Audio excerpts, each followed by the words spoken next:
नमस्कार दोस्तों। साल 2014 से पहले जो देश की सरकार थी हमारी यूपीए थी, संयुक्त प्रगतिशील गठबंधन की सरकार, जिसका नेतृत्व प्रधानमंत्री रहे हमारे डॉक्टर मनमोहन सिंह ने किया था, और वो भी पूरे 10 वर्षों तक। बड़ी आशाओं के साथ हम अपने मत का प्रयोग करते हैं, और मत का प्रयोग इसलिए करते हैं कि हमें राहत दे सरकार, आम आदमी के हित की बात करे, आम आदमी को जो जीवन स्तर उनका गरीबी में व्यतीत होता है उसे उठाए सरकार। 10 साल यूपीए की सरकार ने डॉक्टर मनमोहन सिंह के नेतृत्व था, और 10 साल बड़ा लंबा अंतराल होता है। देश की जनता ने यूपीए सरकार की कार्यप्रणाली को देखा। उस दौरान लोगों को लगा कि महंगाई, पेट्रोल, डीजल, खाद्य वस्तुएं महंगी है, और महंगाई से उस समय हमारे देश की जनता पूरी तरह से त्रस्त थी, परेशान थी। और कह दीजिए कि 2014 में जब लोकसभा के चुनाव हुए तो अचानक एक बड़ा चेहरा, कह दीजिए गुजरात के मुख्यमंत्री थे, जो वर्तमान में हमारे प्रधानमंत्री हैं नरेंद्र मोदी, वो निकल कर आए और बड़े, कह दीजिए कि आप, बड़े अच्छा उन्होंने चुनाव लड़ा। और चुनाव लड़ने के लिए जो एक अच्छे राजनीतिक आदमी के पास गुण होने चाहिए, वो प्रधानमंत्री, जो मौजूदा हमारे प्रधानमंत्री हैं नरेंद्र मोदी, उस समय गुजरात के मुख्यमंत्री पद पर रहते हुए वो भाजपा की तरफ से प्रधानमंत्री का चेहरा बने, और उन्होंने देश की जो जनता त्रस्त थी यूपीए सरकार से, उनकी दुखती हुई नसें कह दीजिए, उस पर वार किया था। क्योंकि उन्हें पता था मौजूदा कांग्रेस सरकार से जो हमारे देश की जनता है त्रस्त थी, परेशान थी।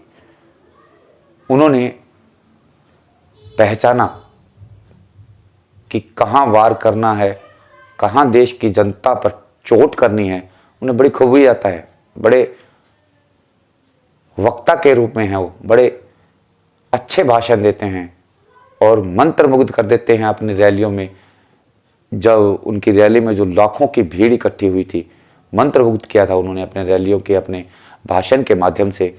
और बड़ा उस समय नारा दिया गया था, हर घर मोदी, घर घर मोदी जैसे नारे, महंगाई से निजात दिलाने के वादे, पेट्रोल डीजल का बार बार प्रधानमंत्री ने जिक्र किया कि यदि भाजपा की सरकार बनी तो हम पेट्रोल डीजल की से हम राहत देंगे। ये खुद उनके बयान हैं, सोशल मीडिया पे बहुत वायरल हुए थे।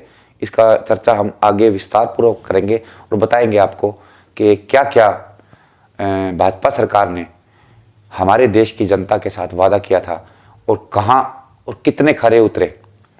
ये लंबा विषय है, लेकिन मैं आपको बता दूं कि देश की मीडिया तक प्रधानमंत्री ने कितने गिलास पानी पिए, कितने मिनट भाषण दिए, कब कहाँ रैली, उनके पल पल की जानकारी देश की जनता को इस तरह दी गई, और उन्हें एक बहुत बड़े प्रचारक के रूप में मीडिया ने, कह सकता हूं, क्योंकि मीडिया का बहुत बड़ा रोल होता है, और मीडिया ने जो अपना रोल है बड़ा बखूबी से निभाया।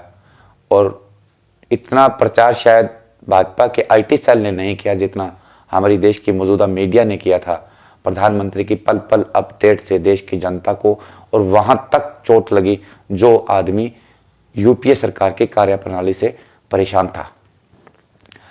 मोदी ने अपनी रैलियों में जिक्र किया कि 15 लाख हर व्यक्ति के अकाउंट में डाले जाएंगे, और वो कैसे, उनके पास इसका एक्सप्लेन उदाहरण भी था कि 15 लाख हम जो राजनेताओं के स्विस बैंक में पैसा जमा है, जिसे काला धन कहा गया था कि काला धन आएगा, तो उस काले धन से हम देश की एक एक नागरिक के खाते में 15 लाख रुपए डालेंगे, ताकि गरीब, हमारा देश जो गरीब है, गरीब ना रहे।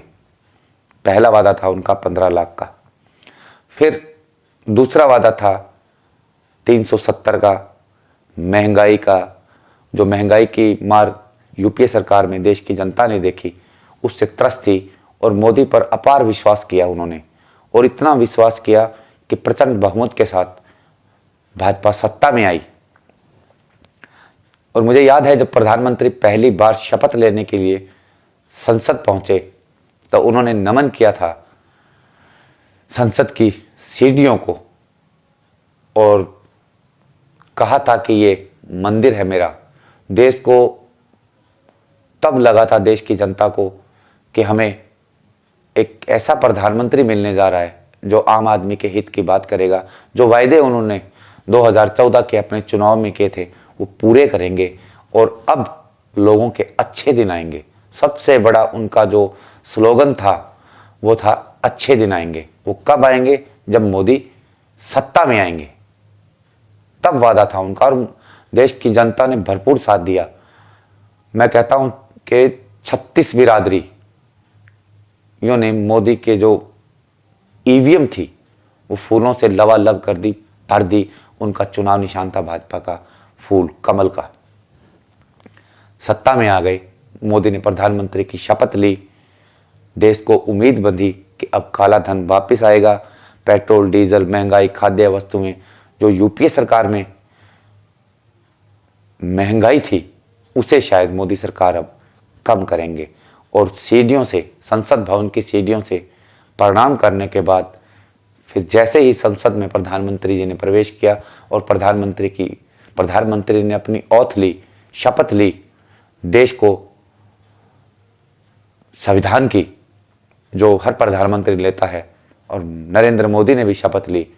बड़ा लोगों को, आम आदमी को आस थी कि अब कुछ देश में अच्छा होगा, और इतना अच्छा होगा कि जिससे हम त्रस्त थे, हमने मोदी की बातों पर भरोसा कर कर अपनी जो बागडोर है, यानी बागडोर इसलिए कह सकते हैं क्योंकि बागडोर मत के जरिए उन्होंने प्रधानमंत्री को, भाजपा को सत्ता के दरवाजे, दहलीज तक लेकर गई। आज तक कभी भी भाजपा इतने लार्ज स्केल के पूर्ण बहुमत के साथ नहीं आई थी। फिर प्रधानमंत्री ने अपना कार्यकाल का आरंभ किया। प्रधानमंत्री की शपथ लेने के बाद 5 साल का कार्यकाल है प्रधानमंत्री का, बड़ा बेहतर रहा, और उन्हें शायद इसी बात का गुमान हो गया था कि अब देश पर राज सिर्फ हम ही करेंगे। और इनके नेता, जो भाजपा के नेता थे, वो कहना शुरू कर चुके थे कि हम 25 साल राज करेंगे, कोई 50 साल राज की गारंटी दे रहा था। अनाप शनाप बयानबाजी, या यूं कह दीजिए कि जो सरपंच तक का चुनाव जीतने के काबिल नहीं था, वो मोदी लहर में बहा, एमपी भी बना, एमएलए भी बना, और राज्यों में सरकारें भी भाजपा की बनी। यहाँ तक कि हरियाणा में भी भाजपा पूर्ण बहुमत के साथ सत्ता में आई। मोदी चेहरा था, दुनिया को भरोसा था, देश की जनता को भरोसा था कि अब कुछ देश के लिए अच्छा करेंगे प्रधानमंत्री। और शायद मैं समझता हूँ 2019 के लोकसभा चुनाव में भी देश की जनता ने उससे भी कहीं अधिक अच्छा मैंडेट देकर प्रधानमंत्री को फिर सत्ता पर काबिज किया। और शायद यही मैं कहता हूं कि देश की जनता की गलती कह सकता हूं कि उन्हें अपने अच्छे दिनों के लिए, शायद अब देश की जनता यह भी कहने लगी है हमारे कि हमें अपने बुरे दिन ही वापस दे दीजिए मोदी जी। सोशल मीडिया का प्लेटफॉर्म लगा लीजिए आप। और मीडिया की तो जो भूमिका इस सरकार में रही है, भाजपा सरकार में, मैं नहीं समझता कोई ज़्यादा अच्छी रही है, क्योंकि हायर हो चुकी है मीडिया। हमारी देश की जो मीडिया है सरकार के कठपुतली बन गई है। सरकार, उद्देश्य मीडिया का काम क्या है? जन सूचनाएं आम आदमी तक पहुंचाना।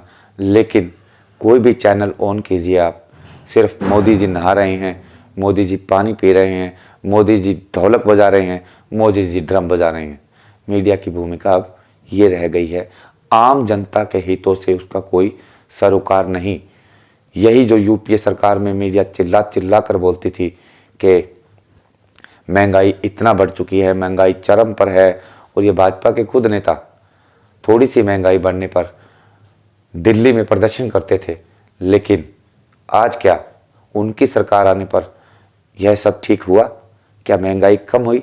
नहीं, महंगाई पूर्व की सरकारों से कहीं अधिक है। तेल, सरसों का अगर मैं जिक्र करूं तो आम आदमी, गरीब आदमी उसमें अपनी सब्जी बनाता है, लेकिन इस सरकार ने वो सब्जी बनाने के काबिल भी प्रधानमंत्री ने या भाजपा सरकार की नीतियों ने नहीं छोड़ा। और प्रधानमंत्री ने सच कहा था, ना खाऊंगा ना खाने दूंगा। अब ये नहीं पता वो किसके लिए ये बात कह रहे थे कि ना खाऊंगा ना खाने दूंगा, लेकिन आज गरीब आदमी कहता है ना आप खा रहे हैं ना हमें खाने के काबिल आपने छोड़ा है। जिस पेट्रोल के लिए आप दिल्ली में प्रदर्शन करते थे, जिस महंगाई को लेकर आप यूपीए सरकार को घेरा करते थे, जिस बेरोजगारी को आप लेकर यूपीए सरकार पर ताना कसा करते थे, वो आपके जो अनमोल वचन है कहाँ गए प्रधानमंत्री जी? और उसी सत्ता के कह सकता हूं अहंकार में भाजपा सरकार ने अभी पिछले वर्ष 3 कृषि कानून लेकर आई थी। उन्हें लगा था कि हम जो करेंगे वो ठीक है, और उनकी मुझे लगता है कि उस अहंकार में सबसे बड़ी गलती ही मान सकता हूं मैं। और भाजपा के नेता ये कहते नहीं थके थे उन कृषि कानूनों के लिए जो संसद में पास किए गए थे, और बहुत से ऐसे कानून हैं रातों रात पर पास करवाए गए थे संसद में, क्योंकि सत्ता इनके पास थी, बहुमत इनके पास था, और देश की जनता देख रही थी कि अच्छे दिन हमारे कब आएंगे। लेकिन अच्छे दिन तो दूर, जो उनके पूर्व की सरकार में बुरे दिन थे, अगर भाजपा सरकार वो भी लेकर आ जाती तो मैं समझता हूँ कि वो भी जनता शायद सहन कर जाती। 2 बार अच्छे बहुमत के साथ भाजपा की सरकार बनी, तो ये मैं बात कर रहा था इसकी 3 कृषि कानूनों की। पिछले वर्ष जो संसद में प्रधानमंत्री ने 3 कृषि कानून बिल लेकर आई थी, और ये कहा था कि इससे किसानों की आय दोगुनी होगी, लेकिन उन्होंने समझा कि जो मैं करूँगा, जो मैं बिल लेकर आऊँगा, बस वही सत्य हैं, सच होंगे और देश की जनता बोलेगी नहीं। लेकिन उन्होंने गरीब आदमी से पंगा नहीं, बल्कि देश के कर्णधारों से पंगा लिया, क्योंकि हमारा देश कृषि प्रधान देश है। किसानों ने उस बिल का स्टडी किया, उसका अध्ययन किया, और देखा कि आखिर इस बिल में जो ये सरकार लेकर आई है उसमें किसानों की आय कितनी दोगुनी हो सकती है, और किसानों का जीवन स्तर है कितना ऊंचा उठेगा। उन्हें ये बिल अच्छा नहीं लगा, उसमें कमियां और खामियां दिखी। उन्हें देखा कि अब देश कहीं गुलाम ना हो जाए।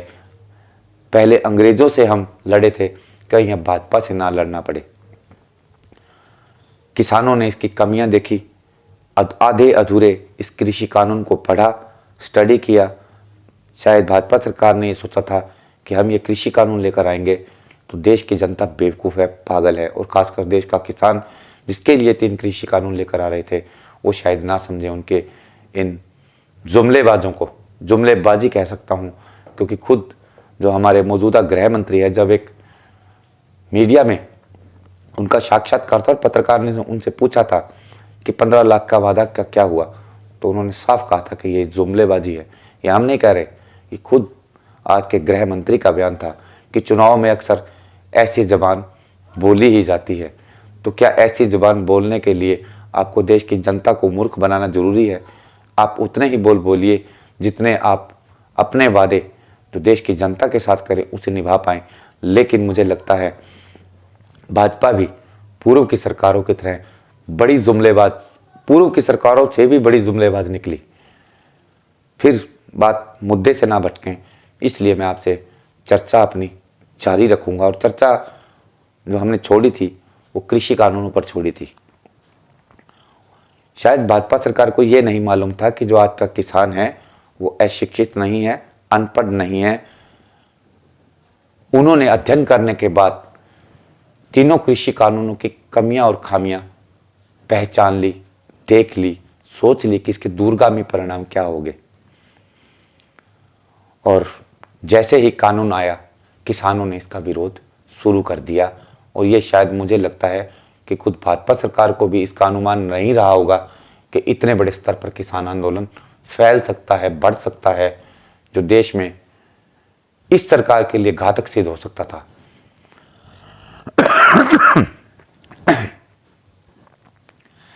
पिछले 1 वर्ष से लगातार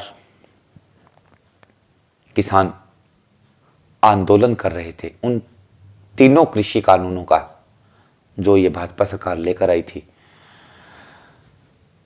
खुद देश के कृषि मंत्री तोमर साहब ने कहा कि ये बिल वापस नहीं होंगे। हरियाणा में भाजपा की सहयोगी है जननायक जनता पार्टी, उनके नेताओं ने यहां तक कहा था कि संशोधन हो सकता है, बिल वापसी नहीं होगी। भाजपा के नेताओं ने किसानों को वो उन सभी शब्दों से नवाजा जो शायद मैं समझता हूं उन्हें नहीं नवाजा जाना चाहिए था। देश के कर्णधार हैं वो, और वैसे भी हमारा देश कृषि प्रधान देशों में उनकी गिनती आती है। कृषि प्रधान देश है हमारा, हम कृषि पर निर्भर हैं। हमारे पास कोई बड़ा साधन नहीं है कि हम अपने देश को चला पाए, क्योंकि सिवा कृषि के, क्योंकि कृषि इसलिए मैं कह सकता हूं सबसे ज़्यादा अन्न पैदा करने वाला हमारा ही देश है दुनिया में। आंदोलन इतना उग्र होगा इस बात का अंदाजा भाजपा सरकार ने भी नहीं लगाया था, लेकिन मैं कहता हूं देश के पहले प्रधानमंत्री हैं जिन्होंने अपने अहम और हठ धर्मिता के चलते तस से मस नहीं हुए। 1 साल तक आंदोलन चला, भाजपा के नेताओं का जगह जगह विरोध किया गया, और भाजपा के नेताओं ने भी, मैं समझता हूं सरकार ने कहीं कोई किसानों पर जुल्म और ज्यादती करने की कहीं कोई कोर कसर नहीं छोड़ी। जैसे ही किसान आंदोलन की शुरुआत हुई तो सिरसा में, पंजाब से शुरू हुई थी किसानों की आंदोलन की, लेकिन सिरसा ने बड़ी अहम भूमिका निभाई थी और बड़ा जनसभा की गई थी सिरसा के अंदर किसानों के द्वारा, जिसमें अन्य प्रदेशों के किसानों ने भी बड़े स्तर पर हिस्सा लिया था, बिगुल फूका था, और मैं भी उसमें कवरेज करने गया था। और मैंने कहा था कि किसानों का गुस्सा देखकर लगता नहीं कि यह आंदोलन अब रुकने वाला नहीं है। लंबा चला, और इतना लंबा चला कि दुनिया का सबसे बड़ा किसान आंदोलन साबित हुआ इन 3 कृषि कानूनों को लेकर। 700 से अधिक किसानों ने अपनी जानें दी। प्रधानमंत्री के आंख से आंसू तक नहीं, संसद में एक बयान नहीं, वाटर कैनन का सहन किया किसानों ने, सरकार के जुल्म और जातियों को सहन किया। बौछारें हुई, पुलिस ने बर्बरता दिखाई, लाठीचार्ज किया, वो सब यातनाएं दी गई 1 साल के दौरान, जो मैं समझता हूँ नहीं देनी चाहिए थी। बड़ा अहिंसक आंदोलन था, हिंसक नहीं था, शांतिपूर्ण तरीके से अपना आंदोलन।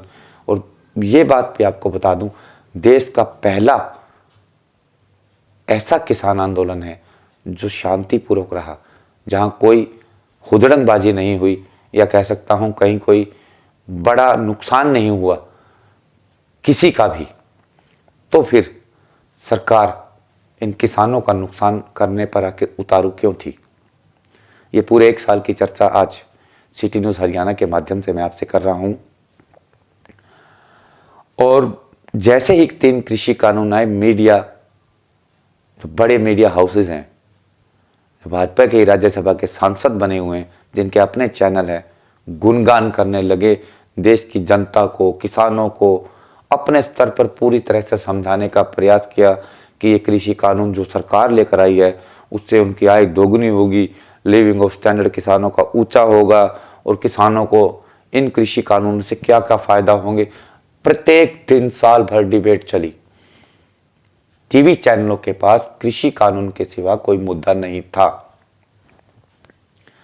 और हो भी कैसे, क्योंकि देश का एक गंभीर मुद्दा था, किसानों से जुड़ा था, किसानी से जुड़ा था। यदि ये दोनों ही बर्बाद होते हैं तो मैं समझता हूं देश की अर्थव्यवस्था इतनी गर्त में चली जाती कि शायद ही देश का कितना ही बड़ा प्रधानमंत्री, कितना ही बड़ा ताकतवर प्रधानमंत्री क्यों ना हो, संभाल नहीं पाता। यदि जिस सरकार ने किसानों को नहीं संभाला, इतिहास गवाह है वो सरकार दोबारा कभी सत्ता में भी नहीं आई।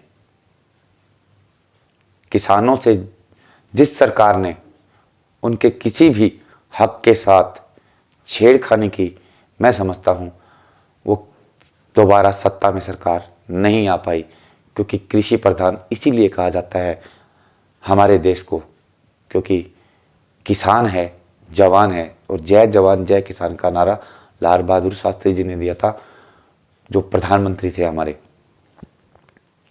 विरोध हुआ, डटकर हुआ, गाजीपुर, सिंगू बॉर्डर, यहाँ तक कि किसान अपने घरों से निकल पड़े अपने ट्रैक्टर ट्रॉली लेकर सड़कों पर, सड़कों के दोनों तरफ तंबू लगाए।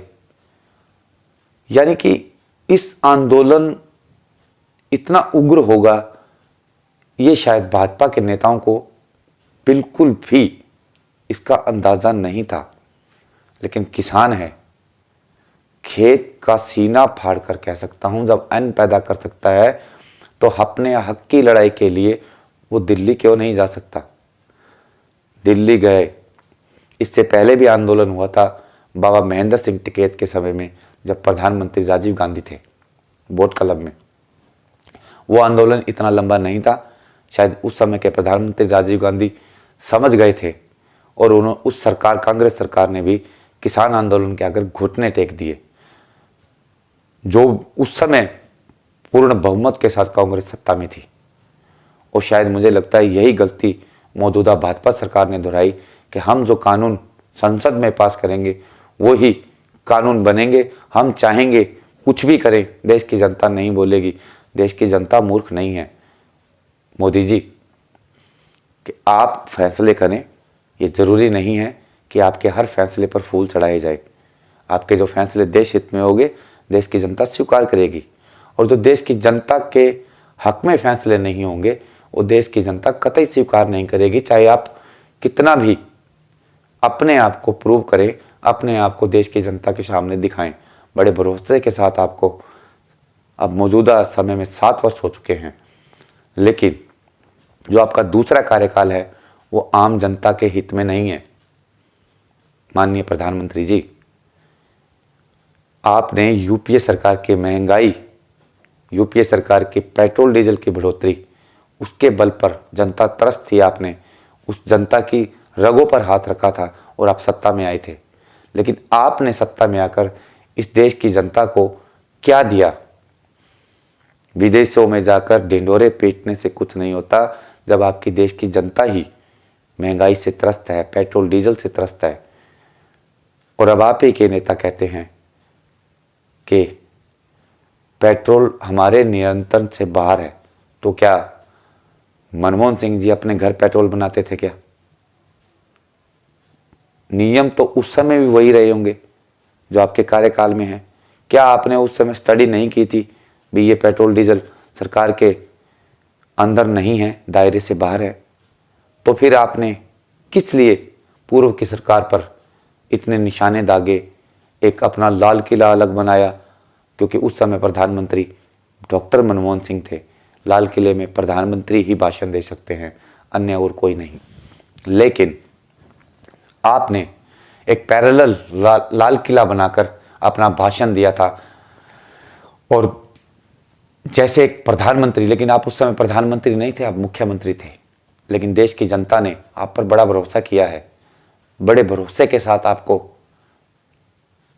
प्रचंड बहुमत के साथ सत्ता में काबिज किया गया है, किया था देश की जनता ने। लेकिन आपने गलती यही की, और गलती वो यही की क्योंकि आपने किसानों, हमारे देश की सबसे बड़ी रीढ़ किसान को छेड़ बैठे आप। 1 साल चला आंदोलन, जैसे मैंने बताया हर तरह की यातनाएं इस आंदोलन में किसान नेताओं ने सहन की, किसानों ने सहन की। अधिकारियों ने सिर फोड़ने तक की बात की। वो सब साम दाम दंड भेद इस आंदोलन में इस सरकार ने अपनाए, और नतीजा किसानों ने ठान कर बैठ गए थे। दिल्ली के बॉर्डरों को उन्होंने घेर लिया था और कहा था कि बिल वापसी नहीं तो घर वापसी नहीं। इस आंदोलन में एक बड़ा चेहरा बनकर उभरे राकेश टिकैत। एक रात तो इस आंदोलन की वो भी आई थी जब देश के हर एक नागरिक को लगने लगा था कि आज शायद रात को सरकार कुछ न कुछ करेगी, इन किसानों को उठाएगी। इसके लिए मिलिट्री बुलाई गई, आर्मी को बुलाया, फौज बुलाई, सारी हमारी अर्धसैनिक बल बुलाए गए। एक बार तो लगा था देश की हर एक जनता को कि आज आंदोलन को ये भाजपा सरकार है शायद ख़त्म कर दे, इन्हें उठा दे, अरेस्ट कर दे, तरह तरह की बातें चर्चाएं चली थी। लेकिन उस रात राकेश टिकैत के आंखों में पानी आए और जो किसान अपने घरों को वापस जा रहे थे, राकेश टिकैत के आंसुओं को देख नहीं पाए और जितने घर जा रहे थे उससे कहीं लाखों की तादाद में किसानों ने अपनी वापसी की और वापस वहीं जम गए, वहीं बैठ गए और फिर ऐसे बैठे कि सरकार को झुकना पड़ा, किसानों को नहीं। क्योंकि मैंने कहा था कि किसान देश की रीढ़ है और कोई भी सरकार उस रीढ़ पर हमला करेगी तो मैं कह रहा हूँ वो सरकार टूटेगी, वो रीढ़ नहीं, क्योंकि बड़ी मजबूत रीढ़ है हमारी उन किसानों की, जिसके दम पर देश की जनता और देश के लोग निर्भर हैं। यदि वो कुछ पैदा ही नहीं करेंगे तो सरकारें क्या खाएगी, आम जनमानस क्या खाएगा। और सरकार का ये मैं समझता हूँ अहंकार था इस भाजपा सरकार का कि उन्होंने एक साल तक 700 से अधिक जाने के बाद भी कहीं कोई बयान जारी नहीं किया, कहीं कोई दो शब्द नहीं कहे जो इस आंदोलन में शहीद मैं इसलिए कह रहा हूँ क्योंकि ये सरकार कानून नहीं लेकर आती तो किसान अपने घर से क्यों निकलते, क्यों वो अपना दम तोड़ते। जिम्मेवार मैं कह सकता हूँ सरकार है उन 700 से अधिक मौतों की और जिम्मेवारी लेनी भी चाहिए। आपने किसी से कोई चर्चाएं नहीं की और बिल लेकर आ गए। अधिकारियों ने आपको ड्राफ्ट दे दिया कि ये सर लोकसभा में पारित कर दीजिए। ये इससे देश के हमारे किसानों की जो आर्थिक स्थिति है मजबूत होगी। क्या आपने किसी किसान नेताओं से, किसान संगठनों से चर्चा की? नहीं। यदि की होती और उनको चर्चा का इसमें हिस्सा बनाया होता, आप जिसके लिए बिल लेकर आ रहे हैं कम से कम उनसे चर्चा तो करें, उन संगठनों से कि हम ये बिल लेकर आ रहे हैं। जनता से पूछें। आप जब वोट के लिए जनता के पास जा सकते हैं तो इतने खतरनाक जब बिल आप लेकर आते हैं तो कगाई जनता से क्यों नहीं पूछते आप कि हम ये बिल लेकर आएंगे। जब नोटबंदी आपने की थी तो रात को टीवी पर आकर आपने अचानक कह दिया कि कल से आपके पुराने नोट बंद। देश में कह दीजिए कि पूरा अफरा तफरी का माहौल हो गया था और लाइनें लगी थी, उस दौरान भी जाने गई थी। और पैसा किसका था? गरीब आदमी का था, आम आदमी का पैसा था। एटीएम की लाइनों में घंटों घंटों, बैंकों में घंटों घंटों अपने ही पैसों के लिए मोहताज हो गए थे हमारे इस देश की जनता। लेकिन आपने फैसला दे दिया कि नोटबंद तो नोटबंद। देश ने आपके उस नोटबंदी को स्वीकार किया, जबकि विपक्षी दलों में राहुल गांधी ने सबसे पहले कहा था और डॉक्टर मनमोहन सिंह ने भी बयान जारी किया था कि नोटबंदी देश की अर्थव्यवस्था को तबाह कर देगी। लेकिन आप नहीं माने, हमारे प्रधानमंत्री ने नहीं सुना। विपक्ष का जब कोई अच्छा सुझाव हो तो मानना चाहिए, चाहे प्रधानमंत्री कोई भी हो, चाहे आप हैं, तो आपको भी मानना चाहिए था कि नोटबंदी के फायदे और नुकसान क्या है और क्या नहीं। 70 साल राज किया था उन लोगों ने जिनके राज को आपने चैलेंज किया था और देश की जनता ने आपको प्रचंड बहुमत दिया था। 70 साल से परेशान होकर हमने आपको 7 साल 10 साल के लिए राज का अवसर दिया। लेकिन जनता को क्या मिला? जनता को मिला आपकी महंगाई, वो भी पूर्व सरकारों से कहीं अधिक। खाने पीने के लाले पड़ चुके हैं। पेट्रोल बेइंतहान बढ़ा है आपकी सरकार में। पूर्व की सरकार 65 रुपये छोड़कर गई थी, लेकिन आपने 7 साल में 110 रुपये लीटर कर दिया।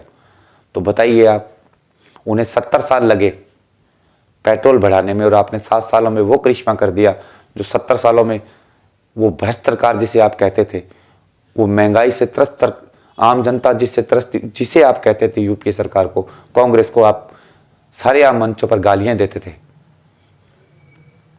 उस सरकार ने कि 65-70 साल और आपके 7 साल आपने बड़े रफ्तार से हर चीज़ को बढ़ाया, महंगाई को आपने बढ़ाया, और फिर कहते हैं कि हमारे दायरे में नहीं है। बात फिर वही किसान आंदोलन की चर्चा, 700 से अधिक किसानों की जान और मोदी जी का कहीं कोई बयान नहीं। एक राज्यपाल हैं मलिक साहब, उन्हीं के बनाए हुए हैं, भाजपा सरकार ने ही उन्हें राज्यपाल बनाया था। उन्होंने भी प्रधानमंत्री को कहा था कि आप ये अहम है छोड़ दीजिए और ये बिल वापसी पर पुनः विचार कीजिए। नहीं माने, क्योंकि हमारे प्रधानमंत्री को इस बात का अहंकार था कि मेरे चेहरे पर राज्यों में भाजपा सरकारें राज कर रही है, देश में अब राज कर रहे हैं, तो मेरे चेहरे पर, मेरा चेहरा मैं आ गया था हमारे प्रधानमंत्री में। 1 साल तक कोई चर्चा नहीं, किसानों के हालात घर से बेघर 1 साल तक रहे। उन्होंने मौसम के उस हर एक झोंके को सहा, जो शायद हम अपने घरों में रज़ाई में सोए हुए थे, लेकिन वो खुले आसमान के नीचे अपना बॉर्डरों पर सोते थे, अपने बच्चों के साथ, अपने लाखों किसान भाइयों के साथ। लेकिन प्रधानमंत्री का एक भी बयान नहीं। बड़ा दुख है मुझे, और मुझे क्या, देश के हर उस शख्स को जो किसानों को वाकई ही किसान मानता है, उसे दुख है इस बात का। हमारे किसान बॉर्डर पर सोए हुए थे, लेकिन सरकार उससे पहले सो चुकी थी। 3 कृषि कानून लेकर सरकार पल्ला झाड़ लिया और कहा कि जो हमने कहा बस वही ठीक है। किसान बेवकूफ़ हैं, किसान अनपढ़ है, हमने जो बिल लाए उसे मानेगी। लेकिन उनको यह नहीं पता सरकार को कि हमारे किसान अब अनपढ़ नहीं हैं।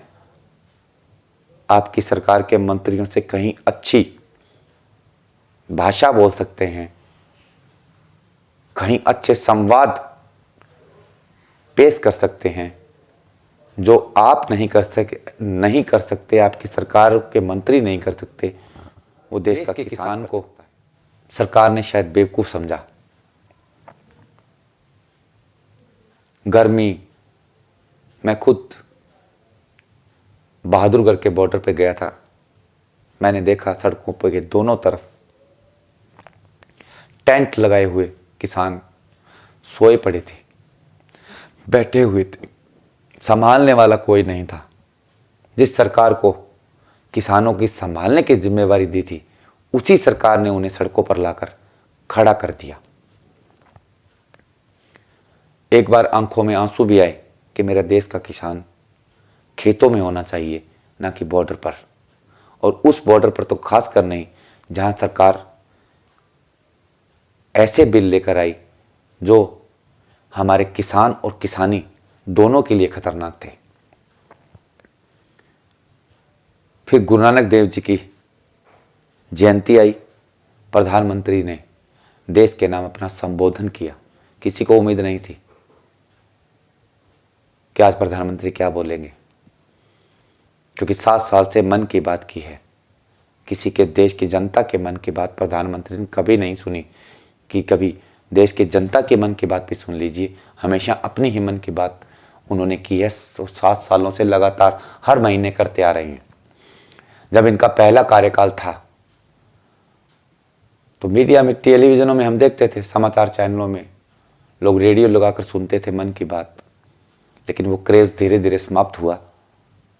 और अब जैसे ही भाषण देने आते हैं तो लोग टीवी बंद कर देते हैं, ये सोचकर कि पता नहीं प्रधानमंत्री जी नोटबंदी जैसा क्या फैसला लेकर आएंगे।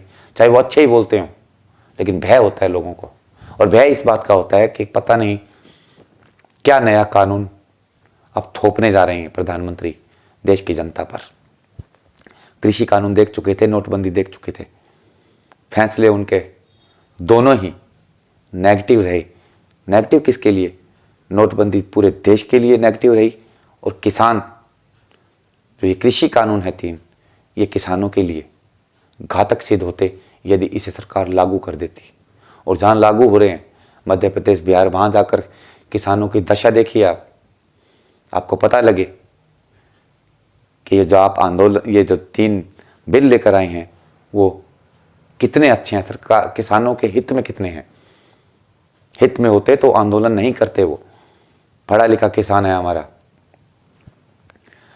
और किसान से बुद्धिजीवी मैं समझता हूँ कोई नहीं हो सकता। जो देश का पेट भरना जानता हो उसे हम किसी भी तरह से गलत साबित नहीं कर सकते। सरकार ने कोशिश की है, भाजपा नेताओं ने कोशिश की है, जैसे ही प्रधानमंत्री 3 कृषि कानून संसद में पेश किया और कानून इसे बनाया, राष्ट्रपति से मोहर लगा दी रातों रात, तो इसके फायदे बताने के लिए भाजपा नेताएं, जो नेता हैं, किसान आंदोलन जब शुरू हुआ जमीन पर उतरे, लेकिन जमीन पर पूरी तरह से नहीं उतर पाए, विरोध था उनका किसानों के द्वारा ही। लेकिन मीडिया में प्रेस कॉन्फ्रेंस के माध्यम से चर्चाएं की कि ये किसान बिल किसानों की आय को दोगुनी करेंगे, जैसे प्रधानमंत्री ने कहा। क्योंकि जिन नेताओं ने ये कहा वो खुद सरपंची का चुनाव जीतने के काबिल नहीं थे। एक चेहरा था प्रधानमंत्री नरेंद्र मोदी, जिसके नाम पर देश की जनता ने भरोसा किया, विश्वास किया, और उसी चेहरे के भरोसे ये एमपी और एमएलए बन गए, मंत्री मिनिस्टर बन गए। बाकी मुझे नहीं लगता कोई इनमें कोई खास खूबी रही होगी। बयानबाजी की, किसान आंदोलन, जो किसान प्रधानमंत्री जो बिल लेकर आए थे, सरकार जो बिल लेकर आई थी, उसके फायदे ही फायदे गिनाए। किसानों को इससे यह फायदे होंगे। मीडिया में जब पत्रकार पूछते तो हमेशा भाजपा नेता, मंत्री, शंत्री सभी एक ही बयान रटा रटाया, इसमें काला क्या है। लेकिन देश की जनता को खुद समझा नहीं पाए भाजपा नेता कि इसमें काला ही काला है। यदि काला नहीं होता तो क्यों किसान बॉर्डर पर सर्दी, गर्मी, हर चीज, हर मौसम की मार को सहन किया। उन्होंने बड़ी तपस्या की थी और दुनिया का सबसे बड़ा आंदोलन किसान आंदोलन साबित हुआ। अभी परसों ही प्रधानमंत्री नरेंद्र मोदी ने गुरु नानक देव जी के जयंती पर भाषण दिया, भाषण ही कहेंगे, और उस भाषण में यह भी उन्होंने कहा कि मैं हृदय से माफी के साथ कृषि कानून जो मैं लेकर आए थे वो वापस कर देंगे। और अभी इसी नवंबर के आखिरी सप्ताह में जब लोकसभा का सत्र शुरू होगा तो उसमें देश की जनता के सामने अपना बयान जारी कर चुके हैं कि यह कृषि कानून हम रद्द कर देंगे। अब बड़ी बात यही है, जो मीडिया, जो भाजपा नेता, मंत्री, संतरी इसके फायदे देश की जनता को, किसानों को समझा रहे थे कि हमारे प्रधानमंत्री जी, जो हमारी सरकार जो ये बिल लेकर आई है, कितने अच्छे हैं। अब वो क्या समझाएंगे देश की जनता को?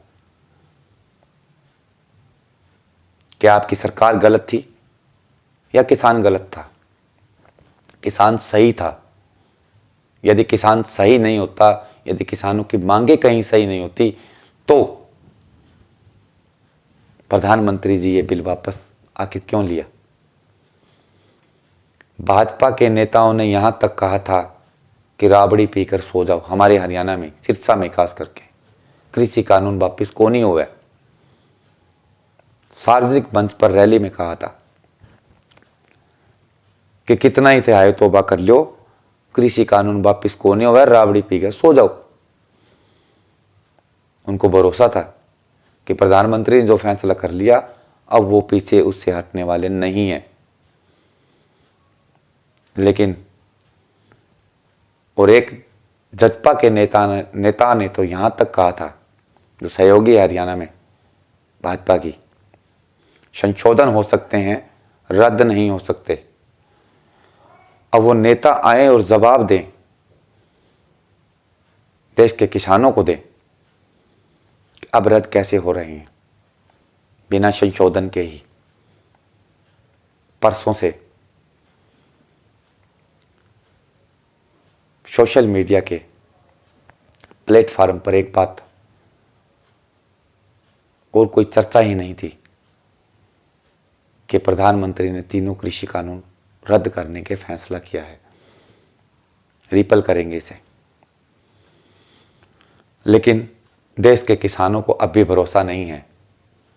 राकेश टिकैत ने उसी समय बयान जारी कर दिया कि हम संसद में जब रद्द होंगे और एमएसपी पर कानून बन जाएगा तो हम अपने घरों की ओर चले जाएंगे। अब बताए हमारे देश के भाजपा के नेता कि अब जब जनता के बीच में जाएंगे तो उन कृषि कानून के बारे में पहले जो समझाया था, क्या वो अब समझा पाएंगे? क्या वो बता पाएंगे कि प्रधानमंत्री जी ने ये बिल वापस क्यों लिए? पहले ढिंढोरा पीटा जाता था कि ये बिल किसान हित में है, किसान समझ नहीं रहे हैं, तो आप समझा क्यों नहीं पा रहे? क्यों नहीं आपने समझाने का प्रयास किया? ये बात कल प्रधानमंत्री ने स्वीकार कर चुके हैं कि हम कुछ किसानों को समझा नहीं पाए। अब प्रधानमंत्री जी से पूछे, वो कुछ किसानों को आप जो नहीं समझा पाए और जो कुछ किसान समझ गए,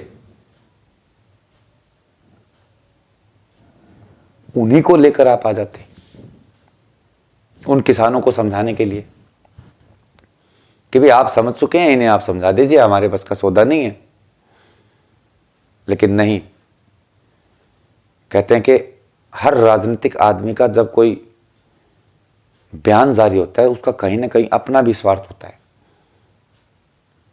और जो बयान जारी कल प्रधानमंत्री ने कृषि कानून के लिए लिया, उसमें 5 राज्यों के 2022 में चुनाव हैं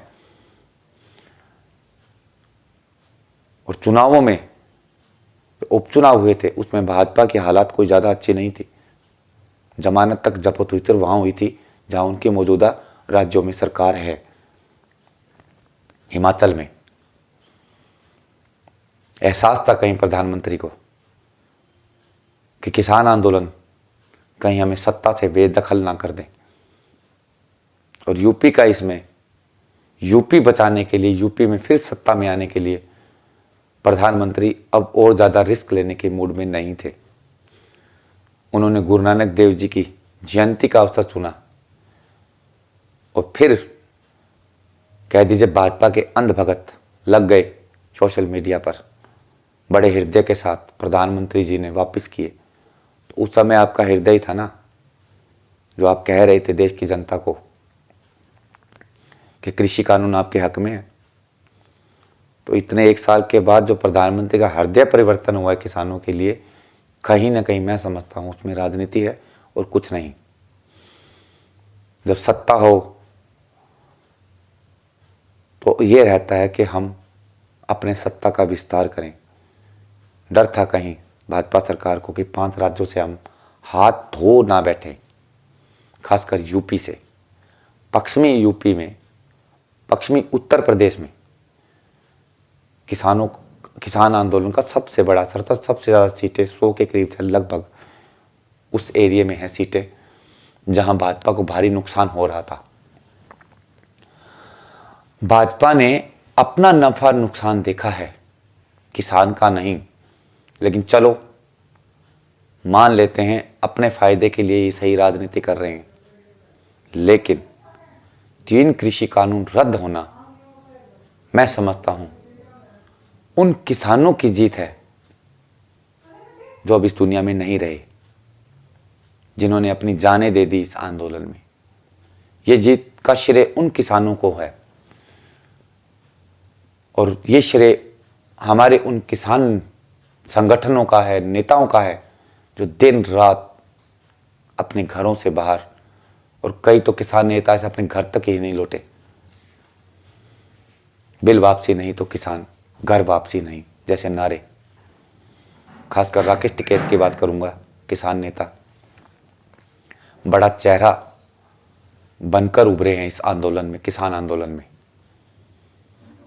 डर था मौजूदा सरकार को कहीं किसान किसानों से जो उन्होंने पंगा लिया था, कह दीजिए 3 कृषि कानून के माध्यम से, और वो वापसी लेना, मायने राजनीतिक भी हैं और मैं समझता हूँ राजनीतिक मायने बड़े ज़्यादा हैं, और होने भी हर राजनीतिक पार्टी अपने स्वार्थ की राजनीति करती है। कोई नहीं चाहता कि हम सत्ता से बेदखल हों, चाहे इसमें जनता पिसे मरे कुछ भी हो। लेकिन प्रधानमंत्री जी, आपसे हमारी ये भी इल्तजा है, प्रार्थना है आपसे, जैसे आपने कृषि कानून रद्द किए हैं, फैसला वापस लेने का किया है, वैसे ही अब उस देश की जनता को जो महंगाई में पिस रही है, जो बेरोजगारी की जो दर है आपकी सरकार में कहीं अधिक है। आपने वादे 2 करोड़ के लोगों को रोजगार देने के किए थे, वो अलग बात है, आप अपने वादों पर खरे नहीं उतरे। जो पेट्रोल डीजल की मार आम आदमी को लग रही है, उससे निजात दें। और जो खाने पीने की वस्तुएं हैं हमारी, जो इतने उच्च स्तर पर पहुंच चुकी हैं, बचाए इस देश की गरीब जनता को।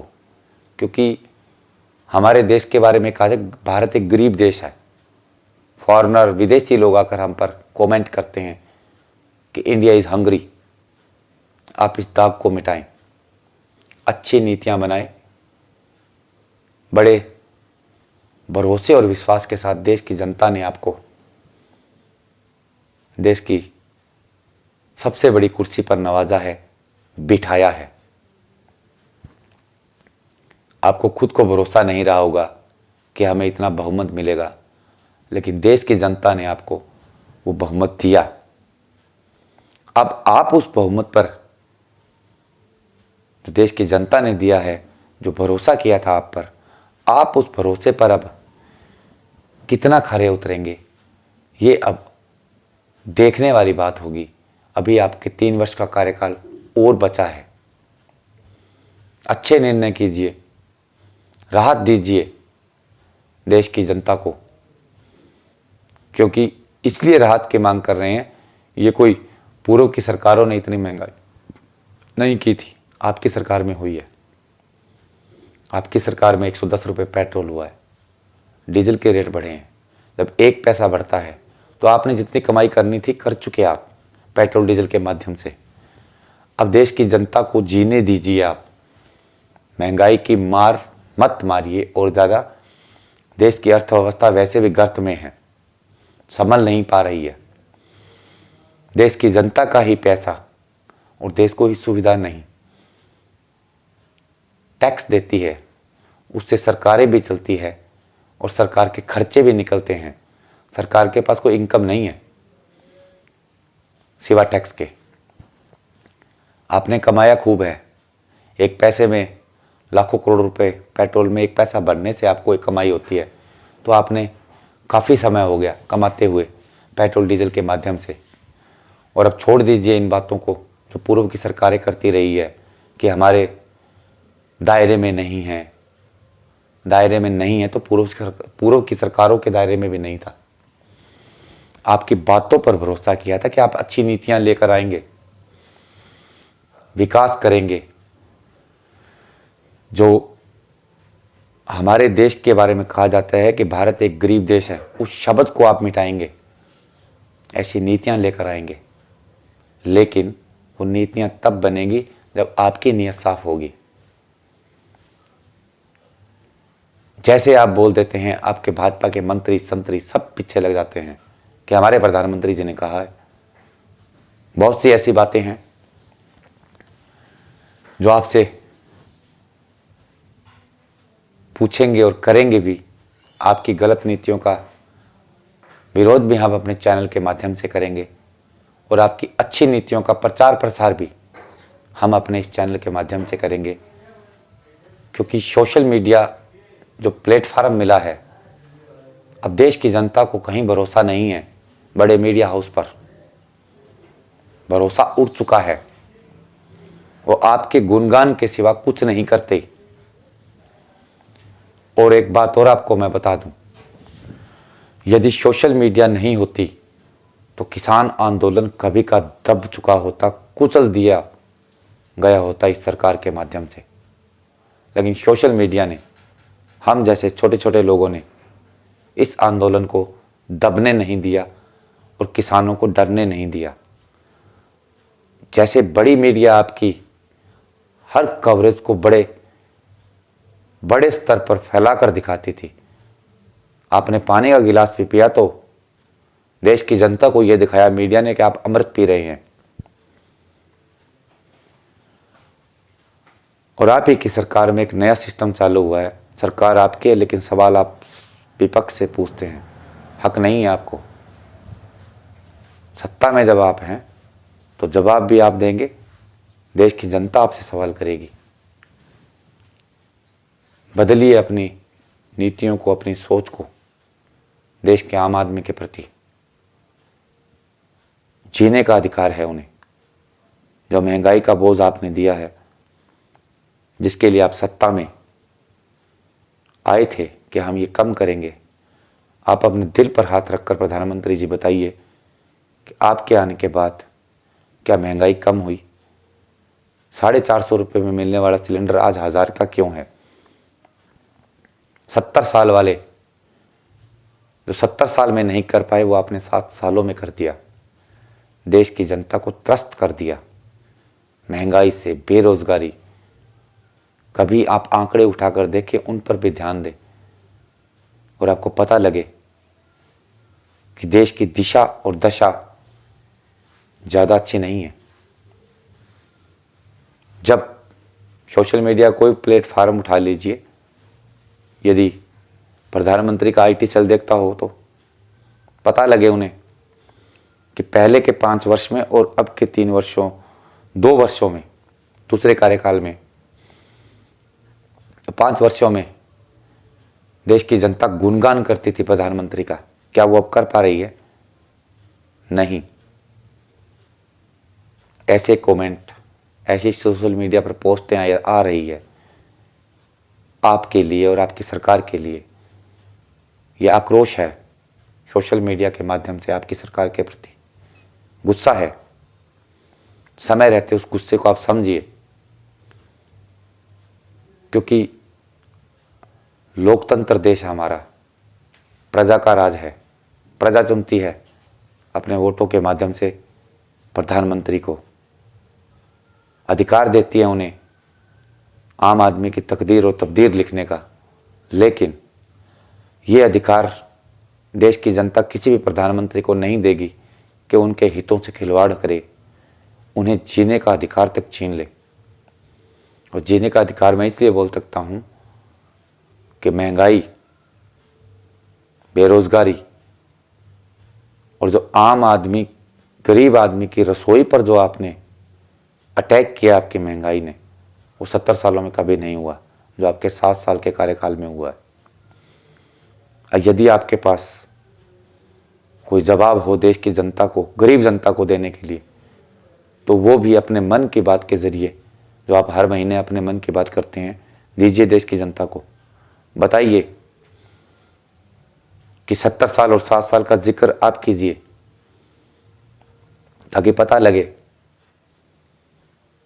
नीतियां आपने आम आदमी के लिए कितनी अच्छी बनाई और कितनी नहीं बनाई। यदि समय रहते आपकी सरकार ने आम आदमी के हित से जुड़े कोई भी फैसले नहीं किए, तो मैं समझता हूं 2024 में जब आपके चुनाव होंगे लोकसभा के, तो शायद वही आक्रोश देश की जनता आप पर निकालेगी जो यूपीए सरकार पर निकाली थी। उन्हें विपक्ष में बैठने के काबिल भी नहीं छोड़ा था। ये वही जनता है जो मत देना भी जानती है, सत्ता में बिठाना भी जानती है, सत्ता में बाद में छीनना भी जानती है। कुठाराघात होगा उनके हकों पर जहां भी, तो मान के चलिए आप सहन नहीं करेंगे। देश की जनता, गरीब देश है हमारा, अधिकार है उन्हें जीने का। उनके लिए अच्छी नीतियां बनाइए प्रधानमंत्री जी, उनका जीवन स्तर सुधारें, हर हाथ को रोजगार दें, 15 लाख आप नहीं दे पाएंगे, लोग समझ चुके हैं। 15,000 ही दे दीजिए, भीख में नहीं, रोजगार देकर घर चला लेगा गरीब आदमी अपना। लेकिन जुमलेबाजी मत कीजिए। जो आप कर सकते हो देश को बताएं, जो आप नहीं कर सकते वो देश को मत बताएं। आप जो करने की क्षमता है आप में वो काम कीजिए आप, ताकि खरा उतरें आप देश की जनता के भरोसे और विश्वास पर, और उन्हें लगे कि हमने एक अच्छी सरकार बनाई है भाजपा की। अगर ऐसा नहीं हुआ तो सत्ताएं 5 साल के लिए होती है माननीय प्रधानमंत्री नरेंद्र मोदी जी। सत्ता में जनता बैठाना भी जानती है और उतारना बखूबी जानती है। इनके पास आंदोलन करने के लिए समय नहीं है। वो समय इसलिए नहीं है क्योंकि इनके पास 2 समय की रोटी खाने के लिए नहीं है, तो आंदोलन कहाँ करेंगे। लेकिन जब ये अपने मत का प्रयोग करने जाते हैं ना ईवीएम पर, तो बड़ा अच्छी तरह से करना जानते हैं। उन्हें मालूम है आपके 5 साल के कार्यकाल का उस 5 मिनट में फैसला करते हैं जब ये अपना वोट देते हैं, मतदान करते हैं। उस समय इन्हें याद आ जाता है कि सरकार ने हमारे लिए क्या किया और क्या नहीं किया। आखिरी में मैं यही कहूँगा, ये जीत है जो मेरे देश के किसान की जीत हुई है। हठ धर्मिता चाहे देर से आई, वो कहते हैं दुरुस्त आई। फैसला बदला है प्रधानमंत्री ने अपना, लेकिन देश की जनता को यही लग रहा था कि जितना प्रधानमंत्री में अहंकार है, शायद वो अपना ये 3 कृषि कानून के जो बिल हैं वापसी ना करे। लेकिन सद्बुद्धि आई प्रधानमंत्री को गुरु नानक देव जी की जयंती पर, और मैं कह सकता हूं ये बात गर्व से कि गुरु नानक देव जी की जयंती पर इतना बड़ा फैसला लेना, ऐसे समझता हूं कि गुरु नानक देव जी को भी उतना ही मान सम्मान दिया गया है। उनका दिन, जयंती का दिन चुनकर प्रधानमंत्री ने, इस पर मैं राजनीति पर कोई भी किसी तरह की टीका टिप्पणी नहीं करूंगा। टीका टिप्पणी ये जरूर है कि डर था प्रधानमंत्री को कहीं ना कहीं कि 5 राज्यों से हमारी सत्ता खिसक ना जाए। इसलिए किसान आंदोलन को, जो कृषि कानून के बिल हम लेकर आए थे, वो अब उठाने का समय आ गया है, वो भी 1 साल के बाद। आखिरी में धन्यवाद प्रधानमंत्री जी आपका। 700 किसानों ने जान दी और आपने 2 शब्द नहीं कहे, फैसला बदला अपना। मैं समझता हूं जीत हमारे उन किसान भाइयों की है जो अब इस दुनिया में नहीं है।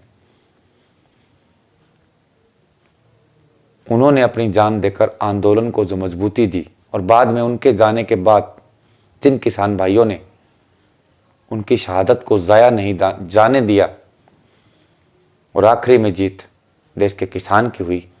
और मैं कहता हूं सरकार हारी, सरकार का अहंकार हारा और प्रधानमंत्री की हठ धर्मिता हारी। चर्चा आज इतनी ही, फिर कभी एक नए विषय के साथ आपके साथ आप ही के चैनल सिटी न्यूज़ हरियाणा पर आऊँगा। जय हिंद, जय भारत। वार्ता लंबी थी, करनी भी जरूरी थी।